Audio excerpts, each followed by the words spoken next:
ಆತ್ಮೀಯ ವಿದ್ಯಾರ್ಥಿಗಳೇ, ಎಲ್ಲ ಅಂತಿಮ BA ವಿದ್ಯಾರ್ಥಿಗಳಿಗೂ ಸಹ ಅರ್ಥಶಾಸ್ತ್ರದ ಆನ್ಲೈನ್ ತರಗತಿಗೆ ಸ್ವಾಗತವನ್ನು ಕೋರ್ತಾ ಇದ್ದೀನಿ. ಹಿಂದಿನ ತರಗತಿಯಲ್ಲಿ ನಾನು ಮೊದಲನೆಯ ಅಧ್ಯಾಯವನ್ನು ಪೂರ್ಣಗೊಳಿಸಿದ್ದೆ. ಈಗ ಅಂತಾರಾಷ್ಟ್ರೀಯ ವ್ಯಾಪಾರದ ಎರಡನೆಯ ಅಧ್ಯಾಯ, ಅಂತಾರಾಷ್ಟ್ರೀಯ ವ್ಯಾಪಾರದ ಸಿದ್ಧಾಂತಗಳು. ಅಂತಾರಾಷ್ಟ್ರೀಯ ವ್ಯಾಪಾರದ ಸಿದ್ಧಾಂತಗಳು, ಥಿಯರೀಸ್ ಆಫ್ ಇಂಟರ್ನ್ಯಾಷನಲ್ ಟ್ರೇಡ್. ವಿದ್ಯಾರ್ಥಿಗಳೇ, ನಾನು ಅಂತಾರಾಷ್ಟ್ರೀಯ ವ್ಯಾಪಾರದ ಸಿದ್ಧಾಂತದಲ್ಲಿ 2 ಚಾಪ್ಟರ್ಸ್ ಕಂಪ್ಲೀಟ್ ಮಾಡಿ ಇನ್ನೊಂದು ಪೇಪರ್ ಏನಿದೆ ಆ ಪೇಪರ್ ಬಗ್ಗೆ 2 ಚಾಪ್ಟರ್, ಫಸ್ಟ್ 2 ಚಾಪ್ಟರ್ ಕಂಪ್ಲೀಟ್ ಮಾಡ್ತಾ ಹೋಗ್ತೀನಿ ನಿಮಗೆ. ಸೊ ಹಾಗಾಗಿ ಈ ಒಂದು ಚಾಪ್ಟರ್ ಸಹ ಕಂಪ್ಲೀಟ್ ಮಾಡ್ತಾ, 2ನೇ ಚಾಪ್ಟರ್ ಕಂಪ್ಲೀಟ್ ಆದ ನಂತರ ನಾನು ಅಭಿವೃದ್ಧಿ ಅರ್ಥಶಾಸ್ತ್ರಕ್ಕೆ, ಡೆವಲಪ್ಮೆಂಟ್ ಎಕನಾಮಿಕ್ಸ್ ಅಂತೇನು ಇನ್ನೊಂದು ಬುಕ್ ಇದೆ, ಅದರ ಬಗ್ಗೆ ನಾನು ನಿಮಗೆ ಎಕ್ಸ್ಪ್ಲನೇಷನ್ ಕೊಡ್ತೀನಿ. ಈಗ ನಾನು 2ನೇ ಅಧ್ಯಾಯವನ್ನು ಪ್ರಾರಂಭ ಮಾಡ್ತಾ ಇದ್ದೀನಿ. ವಿದ್ಯಾರ್ಥಿಗಳೇ, ಈ ಒಂದು ತರಗತಿಯಲ್ಲಿ ನಾನು ಈ ಒಂದು ಚಾಪ್ಟ್ರಲ್ಲಿ ಏನು ಅಧ್ಯಯನ ಮಾಡ್ತೀವಿ ಅನ್ನೋದ್ರ ಬಗ್ಗೆ ನಿಮಗೆ ಹೇಳ್ತಿದ್ದೀನಿ. ನಿರಪೇಕ್ಷ ಅನುಕೂಲತೆಯ ತತ್ವ, the theory of absolute cost advantages, ಸಾಪೇಕ್ಷ ವೆಚ್ಚದ ಸಿದ್ಧಾಂತ ಅಂದರೆ ಕಂಪ್ಯಾರಿಟಿವ್ ಕಾಸ್ಟ್ ಥಿಯರಿ, ಸದಾವಕಾಶ ವೆಚ್ಚದ ಸಿದ್ಧಾಂತ, the theory of opportunity cost, the theory of Heckscher and Ohlin ಅಂತೇಳಿದ್ರೆ ಎಕ್ಸ್ಚರ್ ಮತ್ತು ಹೊಯ್ಲಿನ್ರವರ ಸಿದ್ಧಾಂತ, ಉತ್ಪಾದನಾಂಗ ಬೆಲೆಯ ಸಮಾನತ ಸಿದ್ಧಾಂತ, factors of production equilibrium price theory, ಉತ್ಪಾದನಾಂಗ ಬೆಲೆಯ ಸಿದ್ಧಾಂತ. ನಾನು ಈ ಚಾಪ್ಟರ್ನ ಮೊದಲನೆಯದಾದಂತಹ ಒಂದು ವಿಷಯದಿಂದ, ಇಂಟ್ರಡಕ್ಷನ್ನಿಂದ ನಾನು ಎಕ್ಸ್ಪ್ಲನೇಷನ್ ಮಾಡ್ತಾ ಹೋಗ್ತೀನಿ. ವಿದ್ಯಾರ್ಥಿಗಳೇ ನೋಡಿ, ಅಂತಾರಾಷ್ಟ್ರೀಯ ವ್ಯಾಪಾರದ ಸಿದ್ಧಾಂತಗಳ ಕ್ಷೇತ್ರದಲ್ಲಿನ ಅತ್ಯಂತ ಬಹಳ ಮೂಲಭೂತ ಮತ್ತು ಪ್ರಾಥಮಿಕ ಪ್ರಶ್ನೆ ಅಂತ ಹೇಳಿದ್ರೆ, ವಿವಿಧ ದೇಶಗಳು ಅಂತಾರಾಷ್ಟ್ರೀಯ ಅಥವಾ ವಿದೇಶಿ ವ್ಯಾಪಾರವನ್ನು ಮಾಡುವುದಕ್ಕೆ ಕಾರಣಗಳೇನು? ಯಾವ ಒಂದು ಉದ್ದೇಶಕ್ಕೆ ಒಂದು ದೇಶ ಜಗತ್ತಿನ ಬೇರೊಂದು ದೇಶದೊಂದಿಗೆ ವ್ಯಾಪಾರ ವ್ಯವಹಾರವನ್ನು ಮಾಡುತ್ತೆ? ಅದರ ಉದ್ದೇಶ ಏನು? ನಾನು ಹೇಳ್ತೀನಿ, ಅದರ ಮುಖ್ಯವಾದಂತಹ ಉದ್ದೇಶ ಅಂತ ಹೇಳಿದ್ರೆ, ಯಾವುದೇ ಒಂದು ದೇಶ ಆಗಿರ್ಬೋದು, ತನ್ನ ದೇಶಕ್ಕೆ ಬೇಕಾದಂತಹ ಎಲ್ಲ ರೀತಿಯಾದ ಸರಕುಗಳನ್ನು ಉತ್ಪಾದನೆ ಮಾಡುವುದಕ್ಕೆ ಸಾಧ್ಯತೆ ಇಲ್ಲ. ಕಾರಣ ಏನು? ಕೆಲವೊಂದು ದೇಶಗಳು ಕೆಲವೊಂದು ಸರಕುಗಳ ಉತ್ಪಾದನೆಯಲ್ಲಿ ಅಥವಾ ಉತ್ಪಾದನೆಗೆ ಅನುಕೂಲಕಾರಿಯಾದಂತಹ ಸಂಪನ್ಮೂಲಗಳನ್ನು ಒಳಗೊಂಡಿರುತ್ತೆ. ಆ ದೇಶಕ್ಕೆ ಬೇಕಾದಂಥ ಎಲ್ಲ ಸಂಪನ್ಮೂಲಗಳನ್ನು ಆ ದೇಶ ಹೊಂದೋದಕ್ಕೆ ಸಾಧ್ಯತೆ ಇಲ್ಲ. ಅದು ಅಭಿವೃದ್ಧಿ ಹೊಂದಿದ ದೇಶ ಆಗಿರ್ಬೋದು, ಅಭಿವೃದ್ಧಿ ಹೊಂದುತ್ತಿರುವ ದೇಶ ಆಗಿರ್ಬೋದು, ಅಥವಾ ಬಡ ದೇಶ ಆಗಿರ್ಬೋದು. ಈ 3 ರೀತಿಯಾದಂತಹ ದೇಶಗಳಲ್ಲಿ ಯಾವ ದೇಶವೂ ಸಹ ತನಗೆ ಬೇಕಾದ ಸಂಪನ್ಮೂಲಗಳನ್ನು ಅಥವಾ ಸರಕುಗಳನ್ನು ಬಳಕೆ ಮಾಡಲು ಅಥವಾ ಉತ್ಪಾದಿಸಲು ಸಾಧ್ಯ ಇಲ್ಲ. ಇದನ್ನು ನಾವು ಭೌಗೋಳಿಕ ವೈವಿಧ್ಯತೆ ಅಂತೇಳಿ ಕರಿತೀವಿ.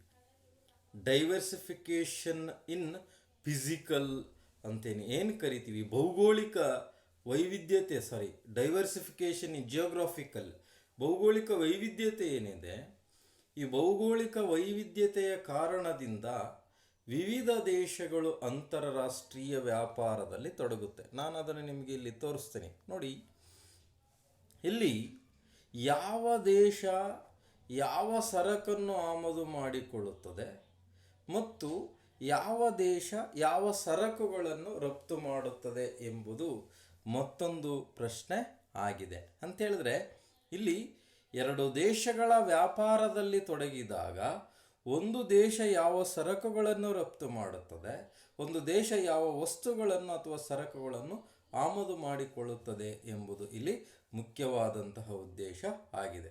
ಇದರ ಜೊತೆಗೆ ಯಾವ ಪರಿಸ್ಥಿತಿಯಲ್ಲಿ, ಯಾವ ಒಂದು ಸನ್ನಿವೇಶದಲ್ಲಿ ಅಂತಾರಾಷ್ಟ್ರೀಯ ವ್ಯಾಪಾರ ಅಥವಾ ವಿದೇಶಿ ವ್ಯಾಪಾರ ಒಂದು ದೇಶಕ್ಕೆ ಅನುಕೂಲಕಾರಿಯಾಗಲಿದೆ ಅನ್ನುವುದೂ ಸಹ ಇಲ್ಲಿ ಬಹಳ ಮುಖ್ಯವಾದಂತಹ ಪ್ರಶ್ನೆ ಆಗುತ್ತೆ. ಹಾಗಾಗಿ ಈ ಒಂದು ಪ್ರಶ್ನೆಗೆ ಉತ್ತರವನ್ನು ಹುಡುಕಲು ಅನೇಕ ಅರ್ಥಶಾಸ್ತ್ರಜ್ಞರುಗಳಾಗಿರ್ಬೋದು, ಲೇಖಕರುಗಳಾಗಿರ್ಬೋದು ಅಥವಾ ಬುದ್ಧಿಜೀವಿಗಳಾಗಿರ್ಬೋದು ಉತ್ತರವನ್ನು ನೀಡಲು ಪ್ರಯತ್ನಿಸಿದ್ದಾರೆ. Just I will ask 3 questions for you for the regarding the concept of international economics. ಏನು 3 ಪ್ರಶ್ನೆಗಳು ಅಂತ ಹೇಳಿದ್ರೆ, ಮೊದಲನೇ ಪ್ರಶ್ನೆ, ವಿವಿಧ ದೇಶಗಳು ಅಂತಾರಾಷ್ಟ್ರೀಯ ವ್ಯಾಪಾರದಲ್ಲಿ ತೊಡಗೋದಕ್ಕೆ ಕಾರಣ ಏನು? ಎರಡನೇದಾದಂತಹ ಉದ್ದೇಶ, ಎರಡನೇದಾದಂಥ ಪ್ರಶ್ನೆ, ಒಂದು ದೇಶ ಯಾವ ಸರಕುಗಳನ್ನು ರಫ್ತು ಮಾಡುತ್ತದೆ, ಯಾವ ವಸ್ತುಗಳನ್ನು ಆಮದು ಮಾಡುತ್ತದೆ. ಮೂರನೇದಾಗಿ ಏನಪ್ಪ ಅಂತ ಹೇಳಿದ್ರೆ, ಯಾವ ಪರಿಸ್ಥಿತಿಯಲ್ಲಿ ಒಂದು ದೇಶಕ್ಕೆ ಅಂತಾರಾಷ್ಟ್ರೀಯ ವ್ಯಾಪಾರದಿಂದ ಅನುಕೂಲ ಆಗುತ್ತೆ ಅನ್ನುವಂಥದ್ದು ಮೂರನೇ ಪ್ರಶ್ನೆ. ಈ 3 ಪ್ರಶ್ನೆಗಳಿಗೆ ಜಗತ್ತಿನ ವಿವಿಧ ಅರ್ಥಶಾಸ್ತ್ರಜ್ಞರುಗಳು ಉತ್ತರವನ್ನು ಸಿದ್ಧಾಂತಗಳ ಮೂಲಕ, ತಮ್ಮ ತತ್ವಗಳ ಮೂಲಕ, ತಮ್ಮ ನಿಯಮಗಳ ಮೂಲಕ ವಿವರಿಸ್ತಾ ಹೋಗ್ತಾರೆ. ಅದನ್ನೇ ಅಂತಾರಾಷ್ಟ್ರೀಯ ವ್ಯಾಪಾರಕ್ಕೆ ಉಗಮವಾಗೋದಕ್ಕೆ ಕಾರಣಗಳು ಮತ್ತು ಅದಕ್ಕೆ ನೆರವೇರುವಂತಹ ಕೆಲವೊಂದು ಪ್ರಕ್ರಿಯೆಗಳು ಏನಿದೆ ಅವುಗಳನ್ನು ಆರ್ಥಿಕ ಸಿದ್ಧಾಂತಗಳ ಮೂಲಕ ಅರ್ಥಶಾಸ್ತ್ರಜ್ಞರು ನಿರೂಪಿಸಿದ್ದಾರೆ. ಗೊತ್ತಾಯ್ತಾ? ಹಾಗಾದರೆ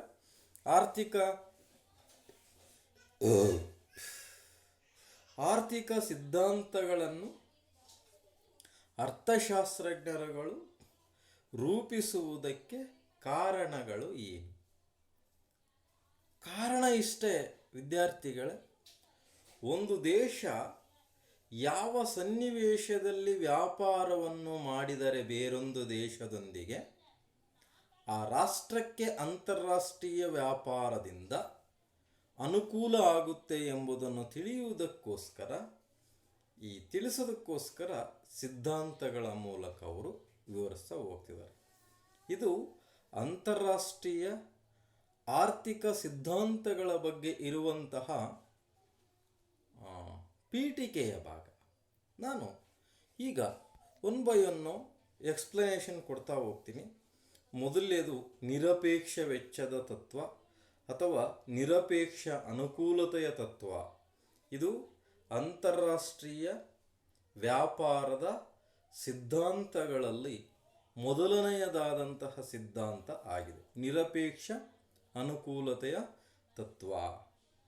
ಅರ್ಥಶಾಸ್ತ್ರದ ಪಿತಾಮಹ, ಅರ್ಥಶಾಸ್ತ್ರದ ಜನಕ ಎಂದು ಕರೆಯಲ್ಪಡುವಂತಹ ಪ್ರೊಫೆಸರ್ ಆಡಮ್ ಸ್ಮಿತ್ ರವರು ನಿರಪೇಕ್ಷ ವೆಚ್ಚದ ಸಿದ್ಧಾಂತವನ್ನು, ನಿರಪೇಕ್ಷ ಅನುಕೂಲತೆಯ ಸಿದ್ಧಾಂತವನ್ನು ಪ್ರತಿಪಾದಿಸಿದ್ದಾರೆ. ಯಾರು?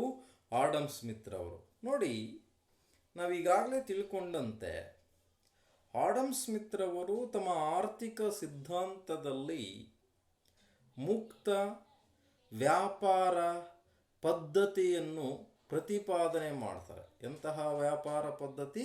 ಮುಕ್ತ ವ್ಯಾಪಾರ ಪದ್ಧತಿ. ಅಂದರೆ ಅಂತಾರಾಷ್ಟ್ರೀಯ ವ್ಯಾಪಾರದಲ್ಲಿ ಮುಕ್ತ ವ್ಯಾಪಾರ ಪದ್ಧತಿ ಅಸ್ತಿತ್ವದಲ್ಲಿ ಇರುತ್ತದೆ ಎಂಬುದು ಆಡಮ್ ಸ್ಮಿತ್ ರವರ ಒಂದು ವಾದ. ಮುಕ್ತ ವ್ಯಾಪಾರ ಅಂದರೆ ನೆಕ್ಸ್ಟ್ ಚಾಪ್ಟ್ರಲ್ಲಿ ಬರುತ್ತೆ.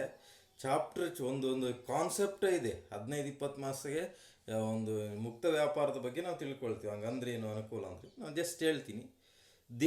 ದೇಶಗಳ ನಡುವೆ ವ್ಯಾಪಾರ ನಡೆದಾಗ ಯಾವುದೇ ನಿಯಂತ್ರಣ ಮತ್ತು ನಿರ್ಬಂಧಗಳು ಇಲ್ಲದೆ ಇರುವಂತಹದ್ದು ಇದ್ರೆ, ನಿಯಂತ್ರಣ ಮತ್ತು ನಿರ್ಬಂಧಗಳಿಲ್ಲದೆ ಒಂದು ದೇಶ ಜಗತ್ತಿನ ಬೇರೊಂದು ದೇಶಗಳೊಂದಿಗೆ ವ್ಯಾಪಾರವನ್ನು ಮಾಡಿದ್ರೆ ಅಂತಹ ವ್ಯಾಪಾರವನ್ನು ಮುಕ್ತ ವ್ಯಾಪಾರ ಅಂತೇಳಿ ಕರೀತಾರೆ.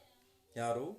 ಆಡಮ್ ಸ್ಮಿತ್ ರವರು. ಸೊ ಈ ಮುಕ್ತ ವ್ಯಾಪಾರ ಪದ್ಧತಿಯಲ್ಲಿ ನಿರಪೇಕ್ಷ ತತ್ವ ಅಥವಾ ನಿರಪೇಕ್ಷ ಅನುಕೂಲತೆಯ ತತ್ವವನ್ನು ಅವರು ಪ್ರತಿಪಾದನೆ ಮಾಡ್ತಾರೆ.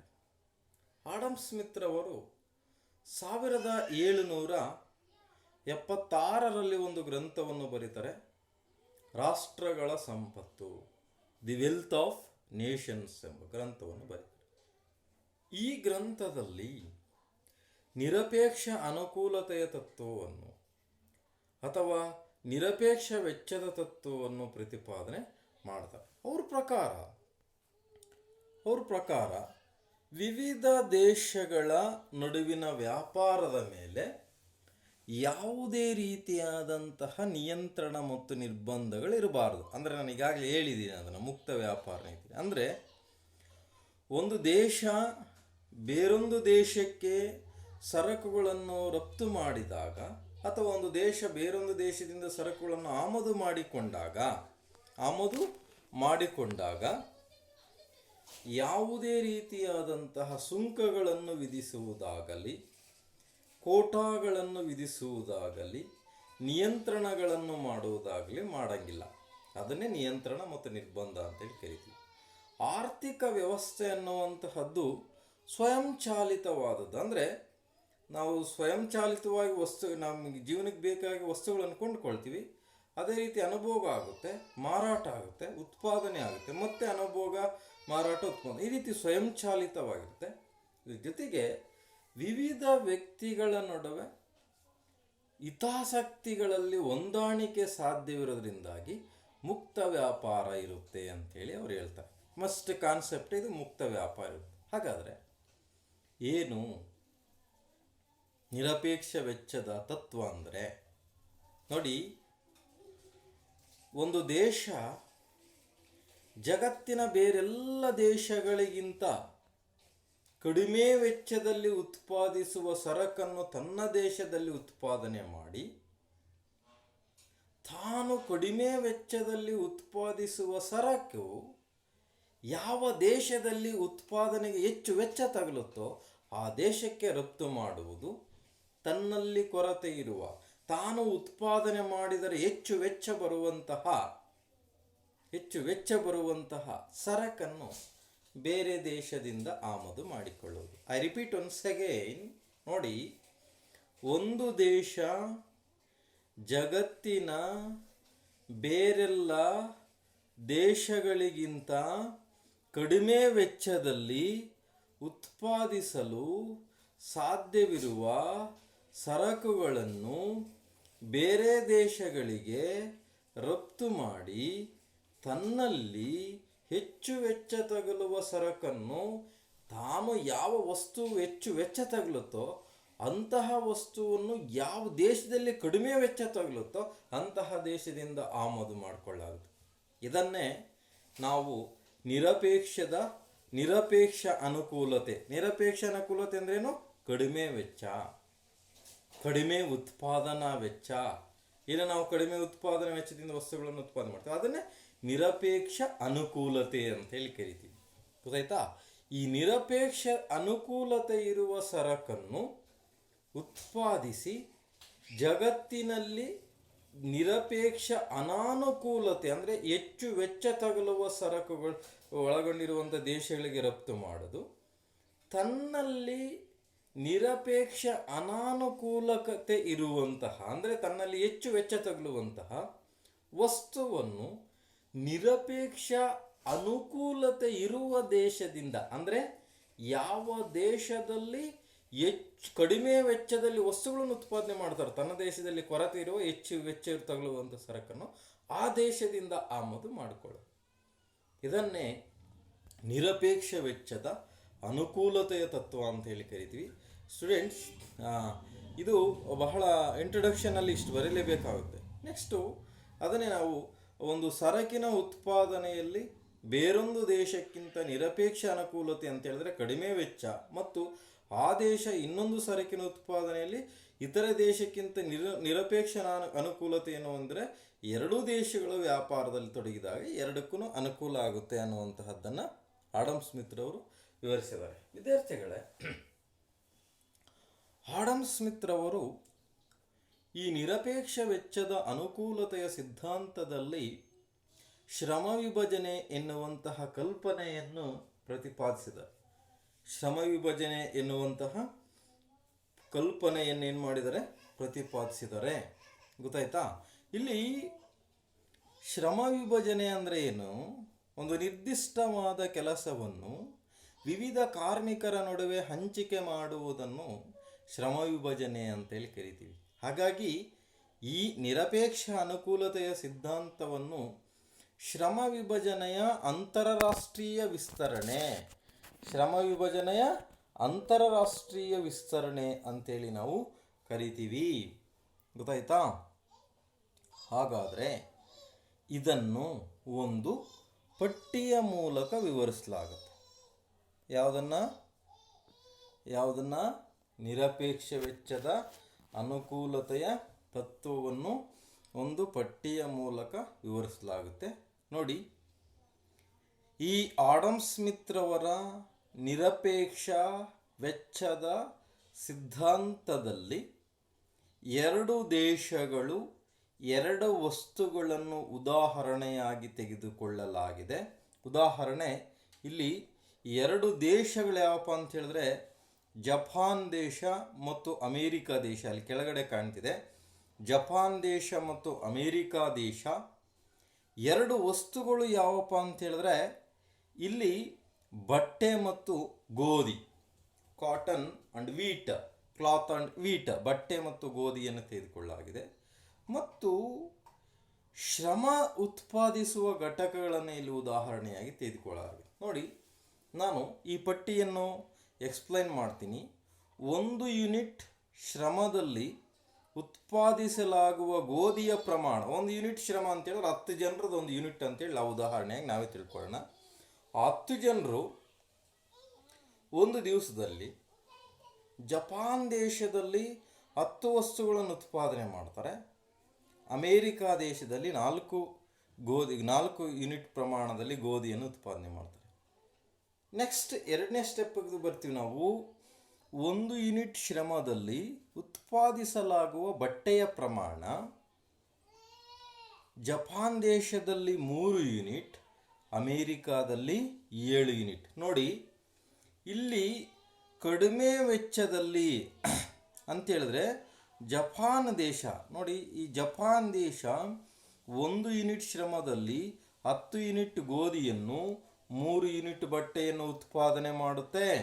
ಅದೇ ರೀತಿ ಅಮೇರಿಕಾವು ಸಹ 4 ಯೂನಿಟ್ ಗೋಧಿಯನ್ನು 7 ಯೂನಿಟ್ ಬಟ್ಟೆಯನ್ನು ಉತ್ಪಾದನೆ ಮಾಡುತ್ತೆ ಅಂಥೇಳಿ ನಾವು ಹೇಳ್ತೀವಿ. ಈ ವಿವರಣೆಯಲ್ಲೇ ನಾವು ಎಕ್ಸ್ಪ್ಲನೇಷನ್ ಕೊಡ್ಬೋದು. ಇನ್ನು ಮುಂದೆ ಇದೆ ಸ್ಟೂಡೆಂಟ್ಸ್, ಇದೆಲ್ಲ ಇದೆ. ಇಷ್ಟೆಲ್ಲ ಎಕ್ಸ್ಪ್ಲನೇಷನನ್ನು ನಾವು ಇಷ್ಟಲ್ಲೇ ತಗೊಳ್ತೀವಿ. ನೋಡಿ, ಜಪಾನ್ ಒಂದು ಯೂನಿಟ್ ಶ್ರಮದಲ್ಲಿ 10 ಯೂನಿಟ್ ಗೋಧಿ 3 ಯೂನಿಟ್ ಬಟ್ಟೆ ಅಂದರೆ ಇಲ್ಲಿ ಯಾವುದನ್ನು ಹೆಚ್ಚು ಉತ್ಪಾದನೆ ಮಾಡುತ್ತೆ? ಗೋಧಿಯನ್ನು ಹೆಚ್ಚಿನ ಪ್ರಮಾಣದಲ್ಲಿ ಉತ್ಪಾದನೆ ಮಾಡುತ್ತೆ. ಯಾವುದು? ಜಪಾನ್ ದೇಶ. ಕಡಿಮೆ ಉತ್ಪಾದನೆ ಮಾಡೋದು ಯಾವುದು? ಅಮೇರಿಕಾ ದೇಶ. ಹಾಗಾದರೆ ಗೋಧಿಯ ಉತ್ಪಾದನೆಯಲ್ಲಿ ಜಪಾನ್ ದೇಶಕ್ಕೆ ನಿರಪೇಕ್ಷ ಅನುಕೂಲತೆ ಇದ್ದರೆ ಅಮೇರಿಕಾ ದೇಶಕ್ಕೆ ನಿರಪೇಕ್ಷ ಅನಾನುಕೂಲತೆ ಇದೆ. ಅಂದರೆ ಇದರ ಅರ್ಥ ಇಷ್ಟೇ, ಜಪಾನ್ ದೇಶವು 1 ಯೂನಿಟ್ ಶ್ರಮದಲ್ಲಿ 10 ಯೂನಿಟ್ ಗೋಧಿಯನ್ನು ಉತ್ಪಾದನೆ ಮಾಡಿದ್ರೆ ಅಮೇರಿಕಾ ಕೇವಲ 4 ಯೂನಿಟ್ ಅಷ್ಟೇ ಉತ್ಪಾದನೆ ಮಾಡುತ್ತೆ. ಅಂದರೆ ಇಲ್ಲಿ ವೆಚ್ಚ ಅಮೇರಿಕಕ್ಕೆ ಹೆಚ್ಚಾಗುತ್ತೆ ವೆಚ್ಚ. ಆದರೆ ಅಮೇರಿಕಾ 10 ಯೂನಿಟ್ ಗೋಧಿಯನ್ನು ಉತ್ಪಾದನೆ ಮಾಡಬೇಕಾದ್ರೆ ಹೆಚ್ಚು ಕಡಿಮೆ 2.5 ಯೂನಿಟ್ ಶ್ರಮ ಬೇಕಾಗುತ್ತೆ. ಆದರೆ 1 ಯೂನಿಟ್ ಶ್ರಮದಲ್ಲಿ ಅಷ್ಟು ಪ್ರಮಾಣದ ಗೋಧಿಯನ್ನು ಯಾವುದು? ಜಪಾನ್ ದೇಶ ಉತ್ಪಾದನೆ ಮಾಡುತ್ತೆ. ಹಾಗಾಗಿ ಏನು ಮಾಡಬೇಕಂತ ಹೇಳಿದ್ರೆ, ಜಪಾನ್ ದೇಶವು ನಿರಪೇಕ್ಷ ಅನುಕೂಲತೆಯನ್ನು ಗೋಧಿಯ ಉತ್ಪಾದನೆಯಲ್ಲಿ ಹೊಂದಿರುವ ಕಾರಣ ಅಮೇರಿಕಕ್ಕೆ ಗೋಧಿಯನ್ನು ರಫ್ತು ಮಾಡಬೇಕು. ಅಮೇರಿಕಾವು ತನ್ನಲ್ಲಿ ಗೋಧಿಯ ನಿರಪೇಕ್ಷ ಅನಾನುಕೂಲತೆಯನ್ನು ಹೊಂದಿರುವ ಕಾರಣ ಜಪಾನ್ ದೇಶದಿಂದ ಗೋಧಿಯನ್ನು ಆಮದು ಮಾಡಿಕೊಳ್ಳಬೇಕು. ನೆಕ್ಸ್ಟ್ ನಾವು ಹೋಗ್ತೀವಿ. ಇದೇ ಒಂದು ಯೂನಿಟ್ ಶ್ರಮದಲ್ಲಿ ಉತ್ಪಾದಿಸಲಾಗುವ ಬಟ್ಟೆಯ ಪ್ರಮಾಣವನ್ನು ನಾವು ನೋಡೋದಾದರೆ ನೋಡಿ, ಜಪಾನ್ ದೇಶವು ಕೇವಲ 3 ಯೂನಿಟ್ ಬಟ್ಟೆಯನ್ನು ಉತ್ಪಾದನೆ ಮಾಡಿದರೆ ಒಂದು ಯೂನಿಟ್ ಶ್ರಮದಲ್ಲಿ, ಅಮೇರಿಕಾ ದೇಶವು 7 ಯೂನಿಟ್ ಬಟ್ಟೆಯನ್ನು ಉತ್ಪಾದನೆ ಮಾಡುತ್ತೆ ಒಂದು ಯೂನಿಟ್ ಶ್ರಮದಲ್ಲಿ. ಹಾಗಾದರೆ ಅಮೇರಿಕಾ ದೇಶವು ಜಪಾನ್ ದೇಶಕ್ಕಿಂತ ಬಟ್ಟೆಯ ಉತ್ಪಾದನೆಯಲ್ಲಿ ಹೆಚ್ಚಿನ ನಿರಪೇಕ್ಷ ಅನುಕೂಲತೆಯನ್ನು ಹೊಂದಿದೆ, ಅಂದರೆ ಕಡಿಮೆ ವೆಚ್ಚದಲ್ಲಿ ಉತ್ಪಾದನೆ ಮಾಡುತ್ತೆ. ಇದೇ ಬಟ್ಟೆಯನ್ನು ಜಪಾನ್ ದೇಶವು ಕಡಿಮೆ ಪ್ರಮಾಣದಲ್ಲಿ ಉತ್ಪಾದನೆ ಮಾಡುತ್ತೆ. ಹಾಗಾಗಿ ಈಗ ಏನು ಮಾಡಬೇಕು? ಅಮೇರಿಕಾ ದೇಶವು ಜಪಾನ್ ದೇಶಕ್ಕೆ ಬಟ್ಟೆಯನ್ನು ರಫ್ತು ಮಾಡಬೇಕು. ತನ್ನಲ್ಲಿ ಕಡಿಮೆ ವೆಚ್ಚ ಆಗುತ್ತೆ, ನಿರಪೇಕ್ಷ ಅನುಕೂಲತೆಯನ್ನು ಹೊಂದಿದೆ. ಹಾಗಾಗಿ ಜಪಾನ್ ದೇಶವು ಅಮೇರಿಕಕ್ಕೆ ಗೋಧಿಯನ್ನು ರಫ್ತು ಮಾಡಬೇಕು. ಅಂದರೆ ಜಪಾನ್ ದೇಶವು ಗೋಧಿಯನ್ನು ತನ್ನಲ್ಲಿ ನಿರಪೇಕ್ಷ ಅನುಕೂಲತೆ ಇರುವ ಗೋಧಿಯನ್ನು ಅಮೇರಿಕಕ್ಕೆ ರಫ್ತು ಮಾಡಿ, ತನ್ನಲ್ಲಿ ನಿರಪೇಕ್ಷ ಅನಾನುಕೂಲತೆ ಅಥವಾ ಹೆಚ್ಚು ವೆಚ್ಚವನ್ನು ಹೊಂದಿರುವ ಬಟ್ಟೆಯನ್ನು ಅಮೇರಿಕಾದಿಂದ ಆಮದು ಮಾಡಿಕೊಳ್ಬೇಕು. ಅಮೇರಿಕಾ ದೇಶವು ಸಹ ಅಷ್ಟೇ, ತನ್ನಲ್ಲಿ ನಿರಪೇಕ್ಷ ಅನುಕೂಲತೆ ಅಥವಾ ಕಡಿಮೆ ವೆಚ್ಚ ಹೊಂದಿರುವಂತಹ ಬಟ್ಟೆಯನ್ನು ಜಪಾನ್ ದೇಶಕ್ಕೆ ರಫ್ತು ಮಾಡಿ, ತನ್ನಲ್ಲಿ ನಿರಪೇಕ್ಷ ಅನಾನುಕೂಲತೆಯನ್ನು ಹೊಂದಿರುವ ಅಥವಾ ಹೆಚ್ಚು ವೆಚ್ಚವನ್ನು ಹೊಂದಿರುವ ಗೋಧಿಯನ್ನು ಜಪಾನ್ ದೇಶದಿಂದ ಆಮದು ಮಾಡಿಕೊಳ್ಬೇಕು. ಆಗ ಅಂತಾರಾಷ್ಟ್ರೀಯ ವ್ಯಾಪಾರವು ಎರಡೂ ದೇಶಗಳಿಗೆ ಅನುಕೂಲಕಾರಿಯಾಗುತ್ತೆ. ಇದನ್ನೇ ಆಡಮ್ ಸ್ಮಿತ್ ರವರು ನಿರಪೇಕ್ಷ ವೆಚ್ಚ, ಕಡಿಮೆ ವೆಚ್ಚ ಅನ್ನೋ ಬದಲು ನಿರಪೇಕ್ಷ ವೆಚ್ಚ ಅಂತೇಳಿ ಹೇಳಿದ್ರು. ಅಬ್ಸಲ್ಯೂಟ್ ಕಾಸ್ಟ್, ನಿರಪೇಕ್ಷ ಅಂದರೆ ಇಷ್ಟೇ, ಬೇರೆಯವ್ರಿಗಿಂತ ಕಡಿಮೆ ಯಾವ್ದಿರುತ್ತೆ ಅದನ್ನು ನಿರಪೇಕ್ಷ ಅಂತೇಳಿ ಕರಿತೀವಿ ನಾವು. ಸಾಪೇಕ್ಷ ಅಂದರೆ ಕಂಪ್ಯಾರಿಸನ್, ಅದು ನಾನು ನೆಕ್ಸ್ಟ್ ಹೇಳ್ತೀನಿ, ಕನ್ಫ್ಯೂಸ್ ಆಗುತ್ತೆ ನಿಮಗೆ ರೆಕಾರ್ಡ್ ಅದು ಹೇಳಿದ್ರೆ. ಇದು ಜಸ್ಟ್ ಈ ಕ್ಲಾಸಲ್ಲಿ ಆಡಮ್ ಸ್ಮಿತ್ ರವ್ರದ್ದು ಅಷ್ಟೇ ತಿಳ್ಕೊಳ್ಳಿ ನೀವು, ಗೊತ್ತಾಯ್ತಾ? ಇದು ಆಡಮ್ ಸ್ಮಿತ್ ರವರ ನಿರಪೇಕ್ಷ ವೆಚ್ಚದ ಅನುಕೂಲತೆಯ ಸಿದ್ಧಾಂತ, ನಿರಪೇಕ್ಷ ವೆಚ್ಚದ ಅನುಕೂಲತೆಯ ಸಿದ್ಧಾಂತ. ಇದನ್ನು ಅವ್ರೇನು ಮಾಡ್ತಾರೆ, ಉತ್ಪಾದನಾ ಸಾಮರ್ಥ್ಯದ ಲಾಭ, ನಿರಪೇಕ್ಷ ವೆಚ್ಚದ ಅನುಕೂಲ, ಅಧಿಶೇಷ ಲಾಭಕ್ಕೆ ದಾರಿ. ಅಂದರೆ ಈ ರೀತಿ ತನ್ನಲ್ಲಿ ನಿರಪೇಕ್ಷ ವೆಚ್ಚ ಅನುಕೂಲತೆ ಇರುವ ಸರಕನ್ನು ರಫ್ತು ಮಾಡಿ ಅನಾನುಕೂಲತೆ ಇರುವ ಸರಕನ್ನು ಆಮದು ಮಾಡಿಕೊಳ್ಳೋದ್ರಿಂದಾಗಿ ಒಂದು ದೇಶಕ್ಕೆ 3 ರೀತಿಯಾದ ಲಾಭಗಳು ಆಗುತ್ತೆ ಅಂತೇಳಿ ಯಾರು ಆಡಮ್ ಸ್ಮಿತ್ ರವರು ಹೇಳ್ತಾರೆ. ಮೊದಲನೇದಾದಂತಹ ಲಾಭ ಉತ್ಪಾದನಾ ಸಾಮರ್ಥ್ಯದ ಲಾಭ, ಎರಡನೇದಾಗಿ ನಿರಪೇಕ್ಷ ವೆಚ್ಚದ ಅನುಕೂಲ, ಮೂರನೇದಾಗಿ ಅಧಿಶೇಷ ಲಾಭಕ್ಕೆ ದಾರಿ, ವೆಂಟ್ ಫಾರ್ ಸರ್ಪ್ಲಸ್ ಗೇನ್.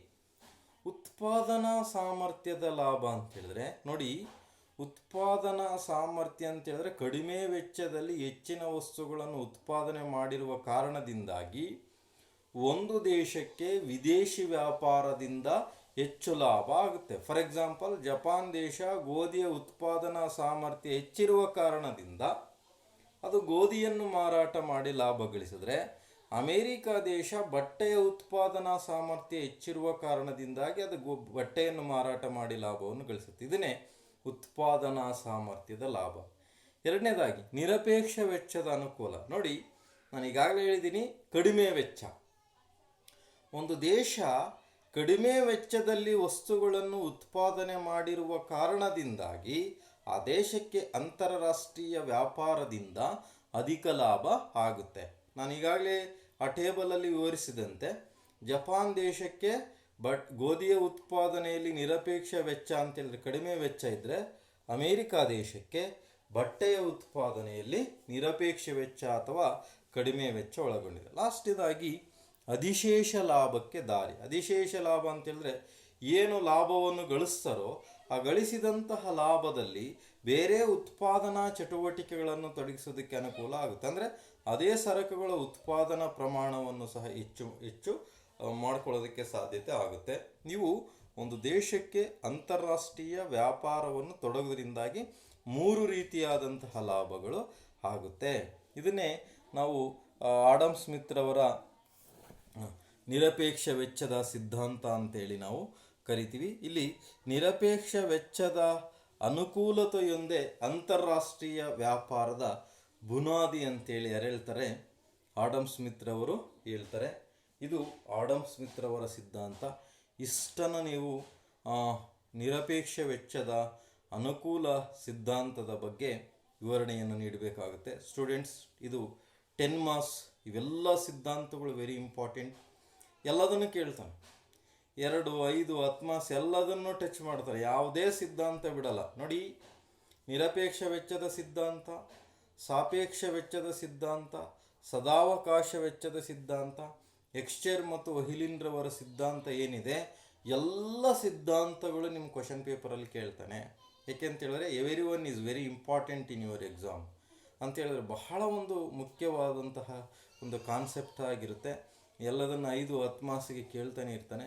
ಪ್ರತಿಯೊಂದನ್ನು ಸಹ ನೀವು ಇಲ್ಲಿ ಓದ್ಕೊಳ್ಬೇಕಾಗುತ್ತೆ. ನಾನು ನಿಮಗೆ ಅರ್ಥ ಆಗಲಿ ಅಂಥೇಳಿ ಡಿಟೇಲಾಗಿ ಹೇಳ್ತಾ ಬಂದಿದ್ದೀನಿ. ನಿಮ್ಮ ಎಕ್ಸಾಮ್ಗೆ ಎಷ್ಟು ಬರೀಬೇಕು ಅನ್ನೋದನ್ನು ನಾನು ನಿಮಗೆ ಹೇಳ್ತೀನಿ. ಮೊದಲು ನಿರಪೇಕ್ಷ ವೆಚ್ಚದ ಸಿದ್ಧಾಂತವನ್ನು ವಿವರಿಸಿ ಅಂತೇಳಿ ಪ್ರಶ್ನೆ ಕೇಳಿದಾಗ ಇಂಟ್ರೊಡಕ್ಷನಲ್ಲಿ ಏನು ಬರೀಬೇಕು? ಯಾರ ಪ್ರತಿಪಾದನೆ ಮಾಡಿದ್ರು? ಆಡಮ್ ಸ್ಮಿತ್ ರವರು ಪ್ರತಿಪಾದನೆ ಮಾಡಿದ್ರು. ಹೌದಾ? ಆಡಮ್ ಸ್ಮಿತ್ ರವರು ಪ್ರತಿಪಾದನೆ ಮಾಡ್ತಾರೆ. ನಂತರ ಯಾವ ಗ್ರಂಥ 1776ರಲ್ಲಿ ರಾಷ್ಟ್ರಗಳ ಸಂಪತ್ತು ಗ್ರಂಥವನ್ನು, ಅದರಲ್ಲಿ ನಿರಪೇಕ್ಷ ವೆಚ್ಚದ ಸಿದ್ಧಾಂತವನ್ನು ಪ್ರತಿಪಾದನೆ. ಹಾಗಾದರೆ ನಿರಪೇಕ್ಷ ವೆಚ್ಚದ ಸಿದ್ಧಾಂತದಲ್ಲಿ ಅವ್ರು ಏನೇನು ಪ್ರತಿಪಾದನೆ ಮಾಡ್ತಾರೆ ನೋಡ್ರಿ. ಅವರು ಮುಕ್ತ ವ್ಯಾಪಾರವನ್ನು ಪ್ರತಿಪಾದನೆ ಮಾಡ್ತಾರೆ. ಯಾರು? ಆಡಮ್ ಸ್ಮಿತ್ ರವರು. ಮತ್ತು ಸ್ವಯಂಚಾಲಿತವಾದದ್ದು ಆರ್ಥಿಕ ವ್ಯವಸ್ಥೆ ಅನ್ನೋದನ್ನು ಪ್ರತಿಪಾದನೆ ಮಾಡ್ತಾರೆ. ಶ್ರಮ ವಿಭಜನೆ, ಈ 3 ಪಾಯಿಂಟನ್ನು ಡೈರೆಕ್ಟೇ ಬರೆದು ಬಿಡಿ ಮಾಡ್ತಾರೆ. ಹಾಗಾದರೆ ನಿರಪೇಕ್ಷ ವೆಚ್ಚದ ಅನುಕೂಲತೆ ಅಂದರೆ ಏನು? ನಿರಪೇಕ್ಷ ವೆಚ್ಚದ ಸಿದ್ಧಾಂತ ಏನು ಹೇಳುತ್ತೆ? ನಿರಪೇಕ್ಷ ವೆಚ್ಚದ ಸಿದ್ಧಾಂತ ಏನು ಹೇಳುತ್ತೆ ಅನ್ನೋದನ್ನು ನಾವು ಬರೀಬೇಕು. ಅದರ ಅರ್ಥವನ್ನು ನಾವು ಮೀನಿಂಗನ್ನು ಬರೀಬೇಕು. ಗೊತ್ತಾಯ್ತಾ? ಇದು ಎರಡನೇದಾಗಿರುವಂತಹದ್ದು ಮುಖ್ಯವಾಗಿ. ಇದಾದ ನಂತರ ಈ ನಿರಪೇಕ್ಷ ವೆಚ್ಚದ ಸಿದ್ಧಾಂತವನ್ನು ಒಂದು ಪಟ್ಟಿ, ಆ ಪಟ್ಟಿ ಏನಿದೆ, ಗೋಧಿ, ಬಟ್ಟೆ, ಸರಕುಗಳು, ಈ ಕಡೆ ಜಪಾನ್ ದೇಶ, ಅಮೇರಿಕಾ, ಇಲ್ಲಿ ಜಪಾನ್ ದೇಶದ ಕೆಳಗಡೆ 10, ಅಲ್ಲಿ 4, ಇಲ್ಲಿ ಮತ್ತು ಬಟ್ಟೆ ಉತ್ಪಾದನೆ 3 ಮತ್ತು ಆ ಕಡೆ 7 ಇಲ್ಲಿ ಅಮೇರಿಕಾದಲ್ಲಿ. ಈ ರೀತಿ ಬರೆದು ಆ ಟೇಬಲನ್ನು ಬಹಳ ನೀಟಾಗಿ ವಿವರಿಸ್ತಾ ಹೋಗಬೇಕಾಗುತ್ತೆ. ಗೊತ್ತಾಯ್ತಾ? ಆ ವಿವರಣೆ ನಾನು ನಿಮಗೆ ತೋರಿಸಿಲ್ಲ, ಇಲ್ಲಿದೆ ಪೂರ್ತಿ ವಿವರಣೆ. ಅದನ್ನು ನಾನು ಕ್ಲೀನಾಗಿ ಅಚ್ಚುಕಟ್ಟಾಗಿ ನಿಮಗೆ ಎಕ್ಸ್ಪ್ಲನೇಷನ್ ಕೊಟ್ಟು ಬಿಟ್ಟಿದ್ದೀನಿ ಪೂರ್ತಿಯಾಗಿ. ನಂತರ ಈ ಒಂದು ಅಂತಾರಾಷ್ಟ್ರೀಯ ವ್ಯಾಪಾರದಿಂದ ಏನು ಪ್ರಯೋಜನಗಳಾಗುತ್ತೆ? 3 ಪ್ರಯೋಜನಗಳಿದೆ. ಉತ್ಪಾದನಾ ಸಾಮರ್ಥ್ಯದ ಲಾಭ, ನಿರಪೇಕ್ಷ ವೆಚ್ಚದ ಅನುಕೂಲತೆ ಮತ್ತು ಅಧಿಶೇಷ ಲಾಭಕ್ಕೆ ದಾರಿ ಅಂತೇಳಿ ನಾನು ಈ ಒಂದು 3 ಕಾನ್ಸೆಪ್ಟನ್ನು ನಾನು ಎಕ್ಸ್ಪ್ಲನೇಷನನ್ನು ನಿಮಗೆ ಕೊಟ್ಟಿದ್ದೀನಿ ಸ್ಟೂಡೆಂಟ್ಸ್. ಗೊತ್ತಾಯ್ತಾ? ಹಾಗಾಗಿ ಬಹಳ ಇಂಪಾರ್ಟೆಂಟ್ ಆಗುತ್ತೆ ಆಡಮ್ ಸ್ಮಿತ್ ರವರ ಬಗ್ಗೆ ಇರುವಂತಹದ್ದು. ಇಲ್ಲಿ ಏನೋ ಡಯಾಗ್ರಾಮ್ಸ್ ಅಷ್ಟೊಂದು ಬರೋದಿಲ್ಲ. ನೆಕ್ಸ್ಟ್ ಏನು ಕಾನ್ಸೆಪ್ಟ್ಸ್ ಇದಾವೋ ಅದರಲ್ಲಿ ಬಹಳ ಒಂದು ಡಯಾಗ್ರಾಮ್ಸನ್ನು ನಾವು ಕಾಣ್ತಿದ್ದೀವಿ.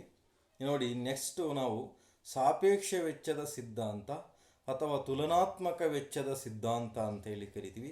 The theory of comparative cost. It is very important concept ಆಗುತ್ತೆ. ಇದನ್ನು ರಿಕಾರ್ಡರ್ ಅವರು ಪ್ರತಿಪಾದನೆ ಮಾಡ್ತಾರೆ. ಡೇವಿಡ್ ರಿಕಾರ್ಡರ್ ಅವರು ಪ್ರತಿಪಾದನೆ ಮಾಡ್ತಾರೆ. ಅದಕ್ಕೂ ಏನಿಲ್ಲ, ಸ್ವಲ್ಪ ಪ್ರಮಾಣದ ಸಾಮ್ಯತೆಯನ್ನು ಕಾಣ್ತೀವಿ. ಅದಕ್ಕೆ ಸ್ವಲ್ಪ ವ್ಯತ್ಯಾಸ ಇದೆ ಅಷ್ಟೇ. ಗೊತ್ತಾಯ್ತಾ? ಇದನ್ನು ನೀವು ಅರ್ಥ ಮಾಡ್ಕೊಂಡಿದ್ದೀರ ಅಂತ ಹೇಳಿದ್ರೆ ಸಾಪೇಕ್ಷ ವೆಚ್ಚನ ಈಸಿಯಾಗಿ ಅರ್ಥ ಮಾಡ್ತಾ ಹೋಗ್ತೀರ. ಈಸಿಯಾಗಿ ಅರ್ಥ ಆಗುತ್ತೆ ಯಾವುದು? ಸಾಪೇಕ್ಷ ವೆಚ್ಚ. ಹಾಗಾಗಿ ನೀವು ಸಾಪೇಕ್ಷ ವೆಚ್ಚದ ಸಿದ್ಧಾಂತವನ್ನು ನಾನು ಮುಂದಿನ ಒಂದು ತರಗತಿಯಲ್ಲಿ ಎಕ್ಸ್ಪ್ಲನೇಷನನ್ನು ನಿಮಗೆ ಕೊಡ್ತೀನಿ. ನಾನು ಏನು ಕ್ಲಾಸಸ್ ಮಾಡ್ತೀನೋ ಅದನ್ನು ನೀವು ನೀಟಾಗಿ ಓದ್ಕೊಳ್ಳಿ, ತಿಳ್ಕೊಳ್ಳಿ, ಪದೇ ಪದೇ ಕೇಳಿ. ನಂದು ಯೂಟ್ಯೂಬ್ ಕ್ಲಾಸ್ಗೆ ನಂದು MB ಅಥವಾ ಜಾಸ್ತಿ ಓದ್ರೂ ಚಿಂತಿಲ್ಲ, ಯೂಟ್ಯೂಬ್ಗೆ ನಾನು ಅಪ್ಲೋಡ್ ಮಾಡ್ತೀನಿ.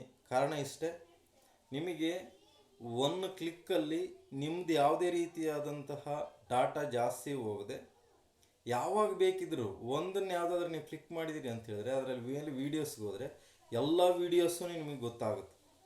ಇಡೀ ಸಿಲೆಬಸ್ಸಲ್ಲಿ ನಾನು ಏನೇನು ಕ್ಲಾಸ್ ಮಾಡಿದೆ ಅನ್ನೋದು ಈಸಿಯಾಗಿ ನೀವು ಕಂಡುಹಿಡಿಬೇಕಾಗುತ್ತೆ.